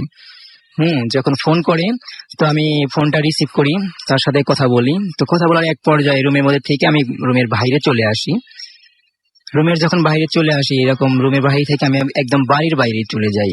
তো আসলে গ্রাম অঞ্চলে ভাইয়া, আপনার ঘটনাটা কি সেটা আমরা শুনবো একটু প্লিজ, ঘটনাটা বলেন। হ্যাঁ, যখন যখন বাইরে চলে আসি, তো আমি কথা বলতে বলতে হঠাৎ করে আমি আমার ওই বাড়ির রাস্তাটা থেকে আমি আগাতে আমি গিয়ে আমাদের মেইন রোড, যেটা বলে পাকা রোড, সেই পাকা রোডে গিয়ে আমি এক সময় ওইখানে গিয়ে অবস্থান করি এবং হাঁটতে হাঁটতে আমাদের বাড়ি থেকে প্রায় 1/2 কিলোমিটার ফাঁকে আমাদের ওই পাকা রাস্তার 3টা রাস্তার একটা মোড় আছে, ঠিক ওইখানে গিয়ে দাঁড়াই, আমি নিজেকে আবিষ্কার করি। বাট আমি যে ওইখানে গেছি, নিজেকে যে ওখানে গিয়ে আবিষ্কার করতেছি, এটা আমার কোনোভাবেই খেয়াল নেই। Thank you very much, thank you আপনার ঘটনার জন্য, আপনাকে অনেক ধন্যবাদ, থ্যাংক ইউ। আমাদের কাছে আরো বেশ কিছু ঘটনা রয়েছে এবং তার মধ্যে আমাদের সাথে কানেক্টেড করে দিচ্ছি আমরা পারভেজ আলমকে ইন্ডিয়া থেকে, আমরা তার সাথে একটু কথা বলবো এবং তারপরে আবার ঘটনায় ফিরে যাবো। হ্যালো, আসসালামু আলাইকুম পারভেজ ভাই, কেমন আছেন? ভালো আছি রাসেল ভাই। ওকে, প্রথমে শুনছি খুব ভালো লাগছে এবং আজকে একটু ভয় লাগছে, ওকে, অতটা ভয় লাগছিল কিন্তু আজকে খুব ভয় লাগছে। Thank you very much. রুমের লাইট অফ রেখে শুনছি, খুব ভালো লাগছে শুনতে। ভালো লাগছে, সবসময় থাকবেন আপনি। আপনি বলেন আপনি কোন জায়গায় থাকেন, কি অবস্থা, আপনার ঠিকানা, একটু নাম ঠিকানা বলেন। এবং আমি ইন্ডিয়ার মুর্শিদাবাদের বেলডাঙ্গাতে আমি থাকি। আমার নাম পারভেজ আলম, আমার ফেসবুক নাম হচ্ছে ইনোসেন্ট পারভেজ। আচ্ছা, এবং আমি আমার ফ্যামিলির আমি একাই ছেলে, কেউ নেই আমার ফ্যামিলি, আমি আব্বু আম্মু 3 জন আমরা ফ্যামিলির। আচ্ছা, লিসেনার আপনি একা? আমি ভূত এফএম লিসেনার, আমি ভূত এফএম আমাকে ডাউনলোড করা হওয়ার অনেক ফ্রেন্ডে শুনিয়েছি এবং তারা অনেকেই এখন অনলাইন শুনে। ওকে, তাদেরকে রেডিও ফুটেজ আমি অ্যাপস দিয়ে মানে অনেকজনকে শোনাই। না আপনার ফ্যামিলি মেম্বারদের মধ্যে কয়জন আমাদের লিসেনার সেটা বলছিলাম আর কি। আমি একাই এখন আপনি একা, বর্তমানে। তো যাই হোক আপনার বন্ধু বান্ধব আমাকে আপনি শোনাচ্ছেন, আমি সেটা শুনলাম, and thank you very much. এবং আমাদের ভালোবাসা, আমাদের শুভেচ্ছা আশা করব যে আপনি আপনার বন্ধু বান্ধব সবাইকে পাঠিয়ে দেবেন। আমাদের অনেক ভালোবাসা আপনাদের প্রত্যেকের জন্য, যারা আপনারা ইন্ডিয়াতে আছেন এবং ইন্ডিয়াতে থাকেন এবং ইন্ডিয়াতে বাস করেন এবং ইন্ডিয়ার সিটিজেন যারা, থ্যাংক ইউ ভেরি মাচ আমাদের সঙ্গে থাকার জন্য। আমরা আসলেই অনেক অনেক অনেক বেশি ভালো লাগা এটা যে আপনারা আমাদের সঙ্গে আছেন এবং অ্যাপ দিয়ে শুনছেন এত রাত্রে কষ্ট করে। Thank you very much, thank you. তো আমরা কথা বলছিলাম পারভেজ আলম তার সাথে এবং তিনি কথা বলছিলেন আমাদের সাথে ইন্ডিয়া থেকে। আমাদের সাথে আরো বেশ কিছু ঘটনা এই মুহূর্তে আছে এবং সেরকম আরো একটি ঘটনা আমি এখন পড়ে ফেলতে চাই। তো এটিও একটি বেসিক্যালি এটা একটি আপনারা পাঠিয়েছেন এরকম একটা অডিও ক্লিপ বলছি, এটা আপনাদের পাঠানো একটা ইমেইল, সেই ইমেইল থেকে আমি পড়বো এবং সেই ইমেইলটাই আপনাদের আমি পড়ে শোনাচ্ছি, দেখা যাক কেমন লাগে আপনাদের। তো যাই হোক, আমাদের সঙ্গে যিনি শেয়ার করছেন ঘটনাটি তার সাথে একটু কথা বলি, বলতে পারি আরেকজন আমাদের সাথে কথা বলতে চাচ্ছেন। আসসালামু আলাইকুম রাসেল ভাই, আমি সৈয়দ রায়ান আহমেদ খান। কেমন আছেন তা জিজ্ঞেস করলাম না, কারণ আমি জানি আপনি সবসময় আল্লাহর রহমতে ভালোর দলে থাকেন। প্রথমবারের মতো আমি ভূতাশ্রমের কোনো ঘটনা পাঠাচ্ছি, বলে ভুল ত্রুটি হতে পারে, যদি হয়ে থাকে মাফ করবেন। ব্যক্তিগত কারণে আমি স্টুডিওতে আসতে পারবো না, তাই আমার ঘটনাটি আপনি পড়ে শোনান। আমি ঘটনায় চলে যাচ্ছি। ঘটনাটি আমি আমার নানা ভাইয়ের কাছ থেকে 2-3 বছর আগে শুনেছিলাম। আমি, আমার আম্মু, আমার নানা ভাই গাড়ি দিয়ে ঢাকা আসছিলাম। পথের মধ্যেই নানা ভাই আমাদের একটি ঘটনা বলেন। ঘটনাটি আমার নানা ভাইয়ের সাথে ঘটে। তিনি এটি 1983-84 সালের দিকের ঘটনা। নানা ভাই তখন উপজেলা চেয়ারম্যান। আমি আগেই বলে রাখি, আমাদের বংশের সাথে অনেক ফকির, দরবেশ ও পীরের পরিচয় ছিল। সেই সুবাদে নানা ভাইয়ের সাথে একজন পীর সাহেবের পরিচয় ছিল। তিনি নানা ভাইকে অসম্ভব ভালোবাসতেন। মাঝে মাঝে নানা ভাইকে নিয়ে নিজের বাসায় খাওয়াতেন। একদিন দুপুরে নানা ভাই ভাত খেয়ে ওঠার সাথে সাথেই পীর সাহেব খবর পাঠায় তার কাছে যাওয়ার জন্য। নানা ভাই তখনই তার কাছে যায় এবং যাওয়ার পর পীর সাহেব নানা ভাইকে এক জগ পানি খেতে বলে। নানা ভাই পীর সাহেবকে বলেন, এই মাত্র পেট ভরে ভাত খেয়ে এসেছেন, এক জগ পানি তিনি খেতে পারবেন না। পীর সাহেব বলেন যে এটা তার ভালোর জন্য তিনি বলছেন এবং পানিটি তিনি তাকে এক চুমুকে শেষ করতে হবে। তখন নানা ভাই বলেন যে এটা তো অসম্ভব ব্যাপার, আমি বলছি তুমি পারবে। পীর সাহেব বলেন নানাকে, এবং এই বলে হুজুর নিজেই নানা ভাইয়ের মুখে পানির জগটা দিয়ে দেন এবং নানা ভাই সবটা এক চুমুকে শেষ করে ফেলেন। নানা ভাই আমাদের বলেন যে আমার মনে হচ্ছিল যে আমি পানি পান করছি, সেটা আমার গলায় লাগছে না। এবং সাধারণত পানি পান করার সময় আমাদের গলায় সামান্য লাগে এবং শব্দ হয়। নানা ভাই মনে হচ্ছিল পানি মুখ থেকে সরাসরি পেটের ভেতরে গিয়ে পড়ছে। যাই হোক, পানি খাওয়ার পরে পীর সাহেব নানা ভাইকে হঠাৎ করে বলেন, আমি মারা যাবার পর আমার সমস্ত কাজ আমি এ দায়িত্ব তোমাকে দিয়ে গেলাম। এই কথা শুনে নানা ভাই কিছুক্ষণ চুপ থাকেন। তারপর আবার পীর সাহেব বলেন, আমার জানাজা হবে আমার বাড়ির উঠোনের মধ্যেই। তখন নানা ভাই বলেন, হুজুর আপনার এত সাগরেদ এই সামান্য জায়গায় কিভাবে হবে? আমি বলে রাখি যে উঠানটা 25-30 গজ লম্বা, চওড়া 20 গজের মতো ছিল। নানা ভাইয়ের কথা শুনে পীর সাহেব বলেন, তুমি চিন্তা করো না, হয়ে যাবে। এরপর আর কোনো কিছু না বলে নানা ভাই ওনার বাড়ি থেকে চলে আসেন। এর বেশ কিছুদিন পরে নানা ভাই শুনতে পান ওই পীর সাহেব ইন্তেকাল করেছেন। নানা ভাই পীর সাহেবের কথা মতন সকল দায়িত্ব পালন করলেন, কিন্তু একটা জায়গায় এসে সবার মধ্যে চিন্তা দেখা দেয়, আর সেটা হলো যে উনি অর্থাৎ সেই পীর সাহেবের জানাজার জায়গা নিয়ে অনেকেই নানা ভাইকে জায়গা চেঞ্জ করতে বলেন, কিন্তু নানা ভাই সকলকে বুঝিয়ে বলেন যে পীর সাহেব নিজেই এ কথা বলে গিয়েছেন। প্রচুর লোক পীর সাহেবের জানাজায় সামিল হয়। লোকের সংখ্যাটা আমি পরে বলছি। তো নানা ভাইয়ের কথা শুনে সবাই আস্তে আস্তে জানাজার লাইনে দাঁড়াতে থাকেন। সবাই ঠিক মতো লাইনে দাঁড়িয়েছেন কিনা এবং জায়গা হয়েছে কিনা কৌতূহল বশত নানা ভাই একটু উঁচু জায়গাতে উঠে তা দেখছিলেন এবং যেটা দেখলেন সেটা একদম অসম্ভব ছিল। রানা ভাই দেখতে পেলেন যে আরো একটি লাইন সুন্দরভাবে করা যাবে। রানা ভাই তখন দেরি হয়ে যাচ্ছে ভেবে উঁচু জায়গা থেকে নেমে জানাজায় অংশ নেন।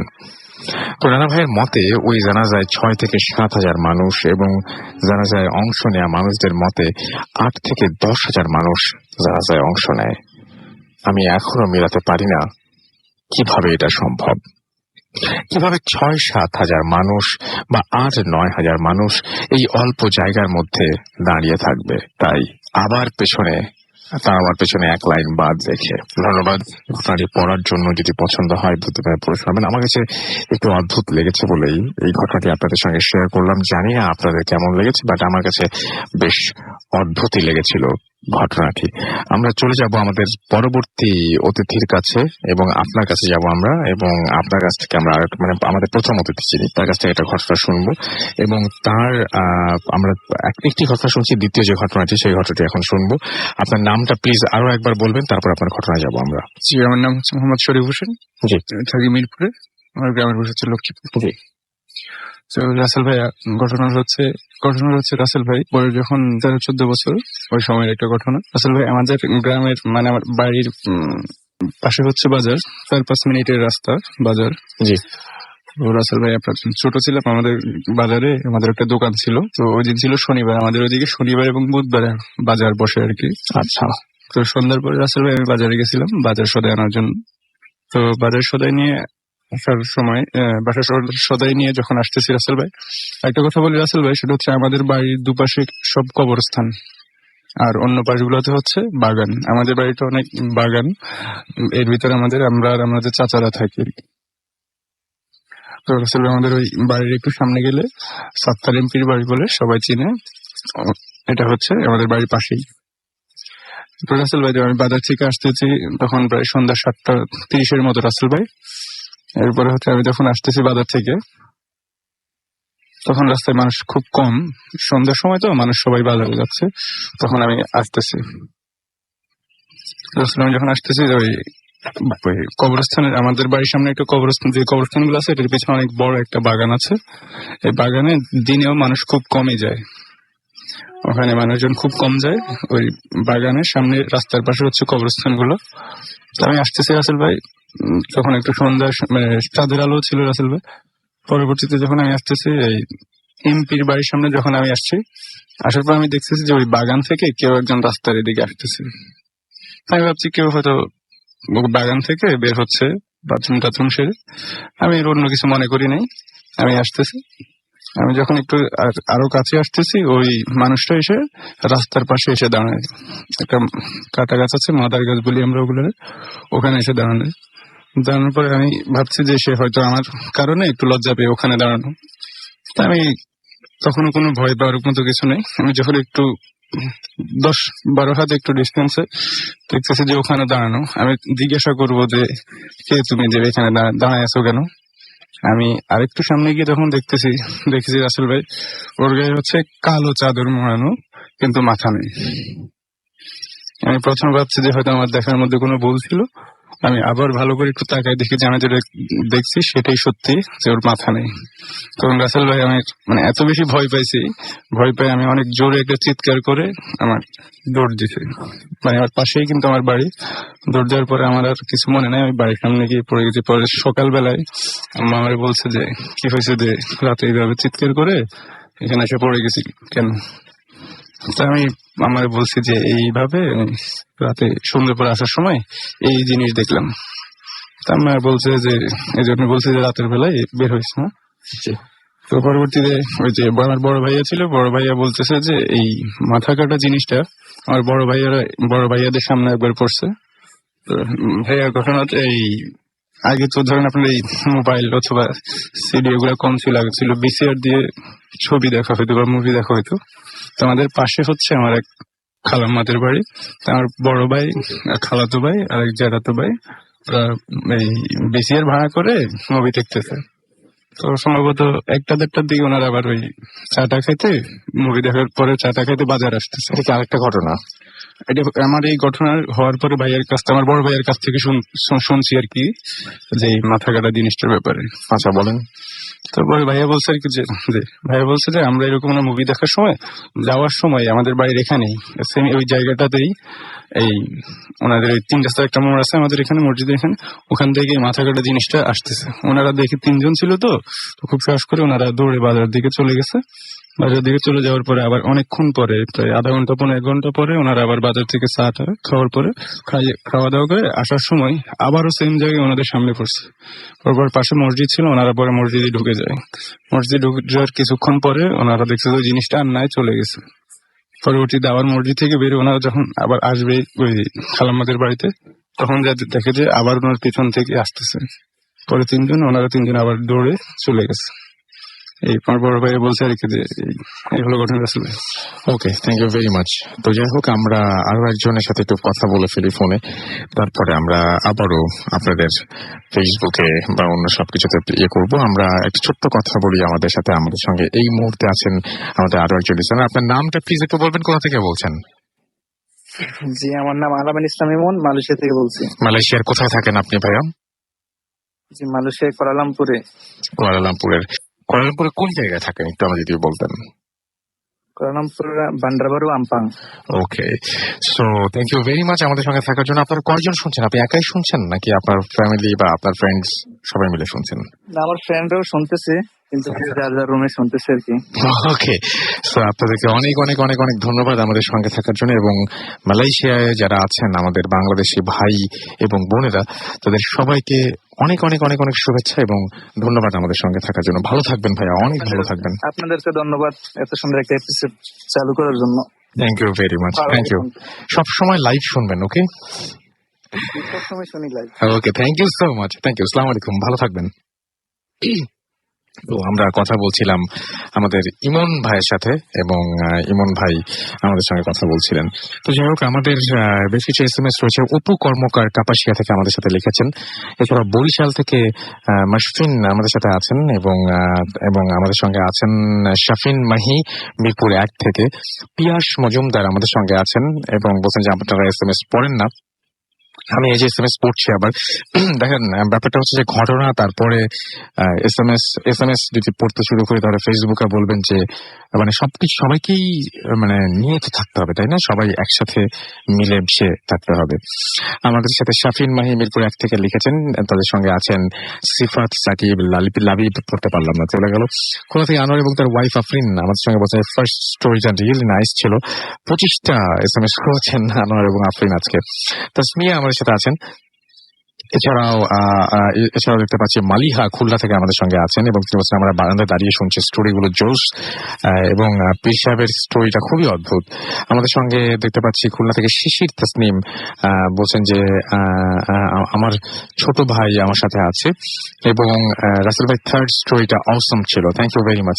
সৌম্য খুলনা থেকে আমাদের সাথে আছেন। খুলনা থেকে প্রচুর SMS পাচ্ছি আমরা। খুলনা থেকে প্রচুর ঘটনাও চাই, অনেক অনেক অনেক অনেক ঘটনা আমরা চাই, কারণ খুলনা থেকে আমরা সবচেয়ে বেশি ঘটনা পেতাম। আমাদের সাথে দেখতে পাচ্ছি পলাশ সিলেট থেকে লিখেছেন যে 2 ইয়ার্স পর ভূত এফএম শুনছি, খুব এনজয় করছি। সিলেটও আমরা আরেকটা জায়গা, যেটা সিলেট, খুলনা, রাজশাহী, প্রচুর ঘটনা পাই সব সময়। তামিম চট্টগ্রাম থেকে লিখছেন আপনি এখন গান নিয়ে শুরু করেছেন। ও মাই গড, আমরা কিন্তু আমাদের এইখানে black Sabbath, iron maiden regular কিন্তু আগে বাজাতাম। ভূত এফএম এক সময় গান বাজতো, আপনার মনে আছে কিনা? কিন্তু এটা মনে হয় এখন আলোচনার সময় না, ভাই। ইব্রাহিম আমাদের সঙ্গে আছেন এবং ক্যান্টনমেন্ট থেকে তিনি আমাদের সঙ্গে রয়েছেন। রিয়া আমাদের সঙ্গে আছেন। তাশফিক আমাদের সঙ্গে আছেন। আমাদের সঙ্গে আছেন কাইয়ুম বরগুনা থেকে। আমাদের সঙ্গে আছেন শাহিদ রংপুর থেকে। মুনিরা আমাদের সঙ্গে আছেন। আমাদের সঙ্গে আছেন SK জান্নাত। এছাড়াও জুবায়ের আমাদের সঙ্গে রয়েছেন দেখতে পাচ্ছি মেহেদি চাঁপাইনবাবগঞ্জ থেকে। আমাদের সঙ্গে আছেন দেখতে পাচ্ছি হাসান খান। এছাড়া আমাদের সঙ্গে আছেন দেখতে পাচ্ছি সিকদার।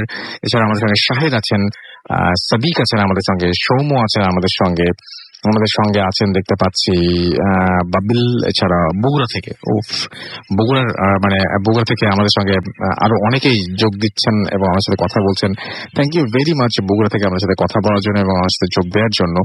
অ্যান্ড আমরা খুবই ওয়েট করছি, ইগারলি ওয়েট করছি আপনাদের সঙ্গে মিট করার জন্য। কে আমাদের একজন, আচ্ছা, আবিদ তালুকদার আলভি, তিনি একটা ছবি পোস্ট করেছেন যেই ঘটনাটা আমরা পড়েছিলাম, পোস্টমর্টমের ঘটনাই, এবং কোন একটা মেডিকেল কলেজের পুকুরের পাড়ে যেটা ঘটেছিল। তিনি সেই মেডিকেল কলেজের সেই যেই রুমটা রয়েছে সেই রুমটার ছবি, পোস্টমর্টম যেখানে করা হয় সেই রুমটার ছবি তিনি ফেসবুকে দিয়ে দিয়েছেন।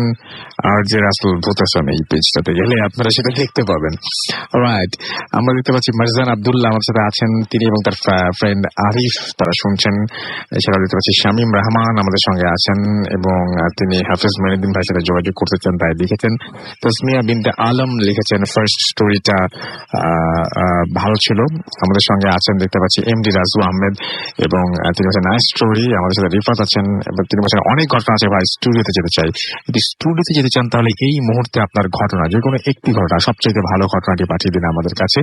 এবং ঘটনা পাঠাতে হলে আপনাকে মনে রাখতে হবে আমাদের ইমেল অ্যাড্রেস। আমাদের ইমেল অ্যাড্রেস হচ্ছে bhutfm@radiofurti.fm, which is bhwtfm@radiofoit.fm। আপনার নাম, ঠিকানা এবং ফোন নাম্বার সহ আপনার জীবনে ঘটে যাওয়া বা আপনার জানা সেরা ঘটনা লিখে পাঠিয়ে দিন আমাদের কাছে। ঘটনার শুরুতে অবশ্যই উল্লেখ করুন যে ঘটনাটি আপনি স্টুডিওতে এসে শেয়ার করতে চান নাকি আপনি চান আপনার ঘটনা আমরা পড়ে শোনাই। দেশের বাইরে যারা রয়েছেন তারা কিন্তু অডিও ক্লিপও পাঠিয়ে দিতে পারেন, এখন তো ফোন করেও ঘটনা শোনানোর অপশন রয়েছে।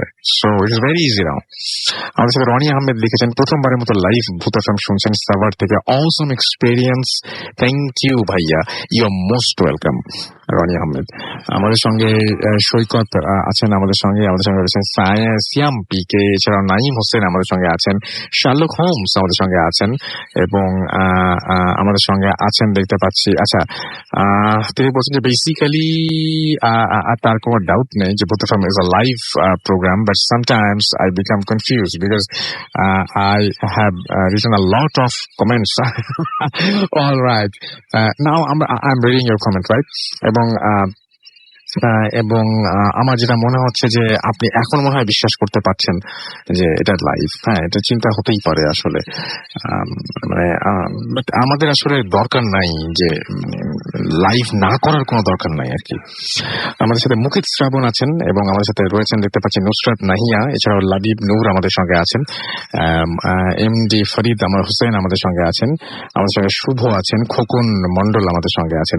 আমি একটা মানে মজার ঘটনা বলি, আমার কাছে সবচেয়ে মনে হয় কি যে আমরা আসলে এই যে এত রাতে এই সিচুয়েশনে আপনাদের সবাইকে নিয়ে একসাথে ঘটনাগুলো বলছি এবং ঘটনাগুলো শুনছি এবং আপনাদের রিয়াকশন গুলো পড়ছি, এবং আমাদের সাথে দেখতে পাচ্ছি যে রাবিতা, মিথিলা, মুক্তি শ্রাবণ, নুসরাত নাহিয়া, ফরিদ হোসেন, শুভ, কত কত নাম, এই যে সবাই আপনারা যোগ দিচ্ছেন, যে আপনাদের সাথে সবাই মিলে আপনাদের নামগুলো পড়তে পারছি, সেই সাথে আমরা সবাই মিলে সাথে শুনতে পারছি।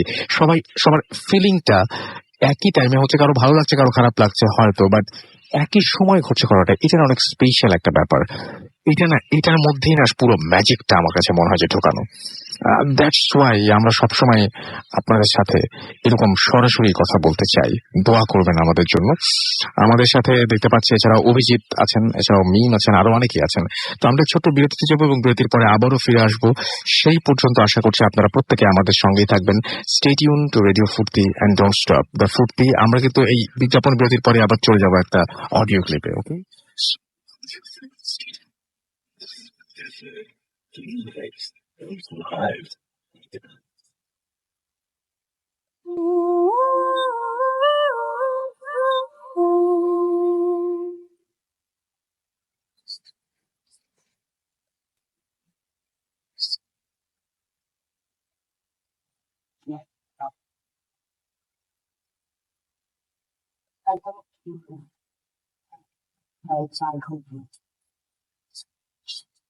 আর ইউজুয়ালি আমরা হাফ দ্য ওয়েতে সবসময় থামি কোথাও, কোনো একটা সার্ভিস স্টেশনে থামি। তো জার্নিটা একটা না করি না আর কি। আমি সেদিন ড্রাইভ করছিলাম, তো আমরা রওনা দিই হয়তো 6টার দিকে হবে, এক্সাক্ট টাইম আমার আসলে মনে থাকে না। মানে now we are very active এবং আপনারা যারা হচ্ছে ইনবক্স করবেন তারা আশা করছি রিপ্লাই পেয়ে যাবেন। স্পেশালি ভূত এফএম এর তো কোনো কথাই নেই, তারা অফকোর্স রিপ্লাই পাবেন। সো আমাদেরকে অবশ্যই ইনবক্সে জানান আপনাদের বিভিন্ন প্রবলেম, আপনাদের বিভিন্ন চাওয়া পাওয়া সবকিছু আমরা চেষ্টা করব আপনাদের আপনারা যা চাচ্ছেন সেই অনুযায়ী কাজ করতে।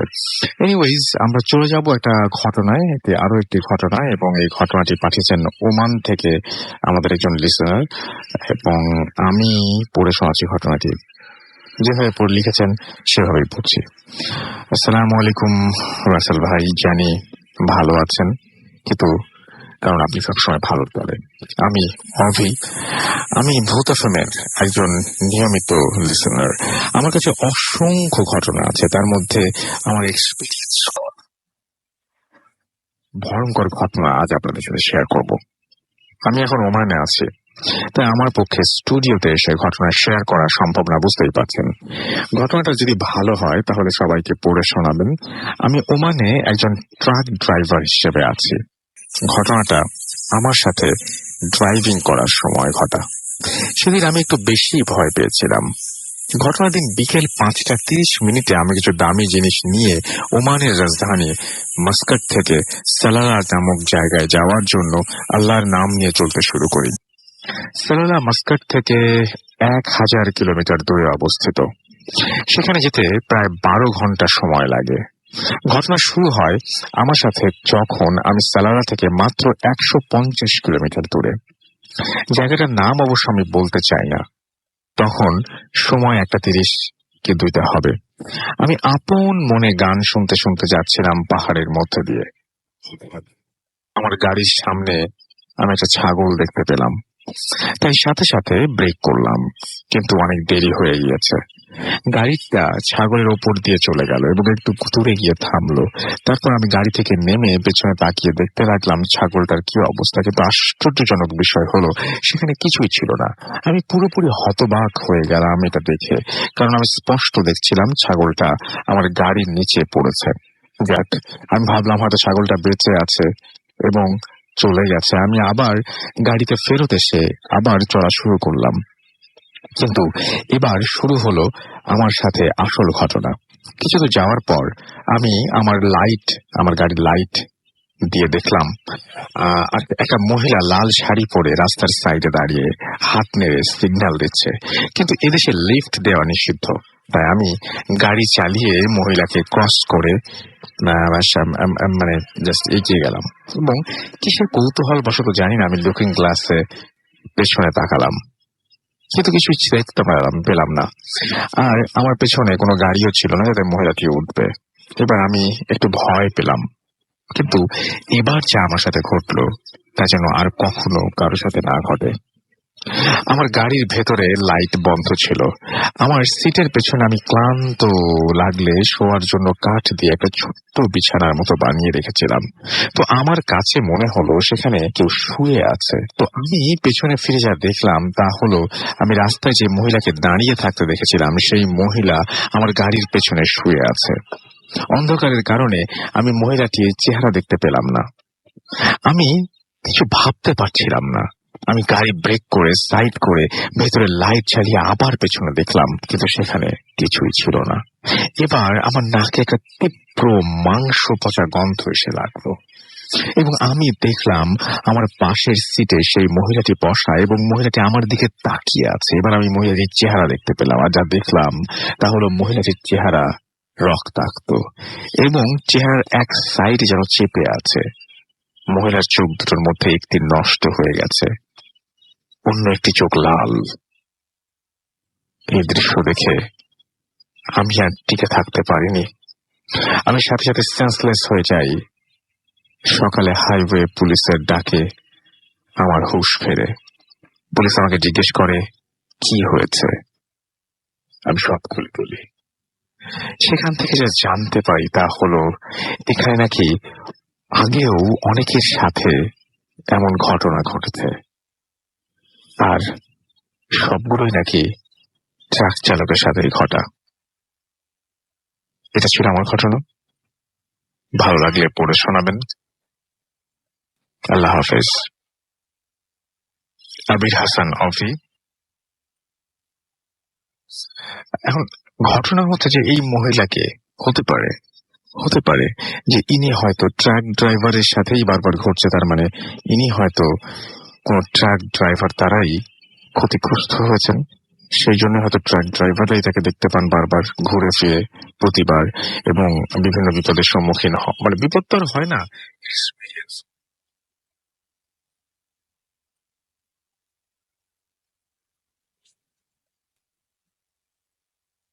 এবং আমি দেখতে পাচ্ছি এমডি হোসেন আমাদের সাথে আছেন, এবং তিনি বলছেন যে আমাদের বাসা বারান্দিপাড়া, এবং নূরে আলম আমাদের সাথে আছেন, এবং আমাদেরকে বলছেন আমাদেরকে দীপঙ্কর কুমার আমাদের সাথে আছেন, এবং একা একাই তিনি শুনছেন, ভয় লাগছে।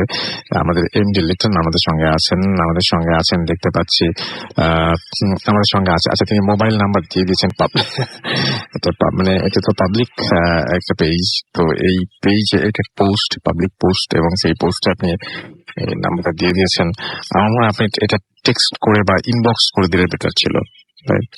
এছাড়াও আপনি যদি কথা বলতে চান তাহলে আপনি নেক্সট উইকে, আজকে আর কথা বলার টাইম নেই, আমার মনে হয় নেক্সট উইকে আপনি আমাদের ইনবক্স করলে আমরা চেষ্টা করবো আপনার সাথে কথা বলার। আচ্ছা, যাই হোক, আমাদের সাথে দেখতে পাচ্ছি যে হেলাল আকাশ লিখেছেন খুব ভয় লাগছে। প্রশান্ত মধু আমাদের সঙ্গে আছেন, এবং তিনি বলছেন যে তিনি একটা শুনছেন, গ্রেট শো লিখেছেন আমাদেরকে, এবং তিনি I have some horror stories, real horror stories, এবং তিনি বলছেন যে তার গ্র্যান্ডফাদার মানে এক্সপিরিয়েন্স করেছেন এগুলো, এবং তিনি বলছেন I want to share them. Thank you very much আমাদের সাথে এই আগ্রহটা দেখানোর জন্য। আপনি ভূত FM@radio40.fm এই অ্যাড্রেসে আপনার ঘটনা পাঠিয়ে দিন। রুবেল রনি আমাদের best program radio Foorti and মানে all radio, thank you so much. আমাদের সাথে দেখতে পাচ্ছি যে আল সাবের লিখেছেন, তিনি অ্যাপ দিয়ে শুনছেন।